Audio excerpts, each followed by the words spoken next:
iyadoo mudooyinkii la soo dhaafay wabiga shabelle oo fatahaado ka sameeyay tuulooyinka hoos yimaada degmada Jowhar ee caasimadda dowlad goboleedka shabelle.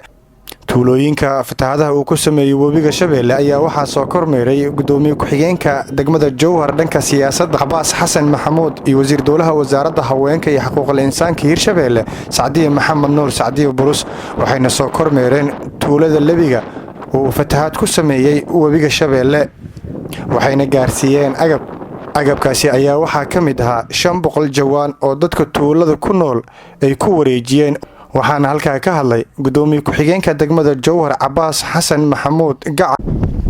tuulada waxaan keenay loorar oo ay isaga xirayaan biyaha fatahaada marka aan ku naftayna ma fadhino waxaan tabartayna waan maaragtay la garab galeynaa waxaan rabnaa in laga soo gaaro oo loo qaban karo maaragtay fatahaaddan qoftii wax ka gasho cid alla cid wax ka gasho inay wax u qabato dadka masaakiinta oo isku dhex barakacay oo biyo aysan ku saameeyeen ugu dambeyn waxaa idan dhankeeda ka hadashay wasiir dowlaha wasaaradda haweenka iyo xuquuqul insaanka shabelle Sacdiye Maxamed Nuur Sacdiye Burus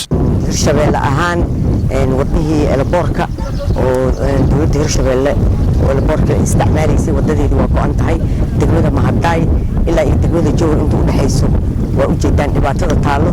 marka caasimadda shabelle maadaama jidkii wadnaha oo elboorka gaarida ay ka soo degayeen ay sidaan tahay aan soo jeedinaynaa in maaragtay shabelle ay u baahan tahay gurmad xoog leh dadkii waa kuwaas beerahoodii saddex fasal laba fasal makiinka wax ku falayna haddaan ku leeyahay markay beertii inay goostaan la rabeen saana biyo u soo dhex galeen baahi xoog leh ayaa ka jirto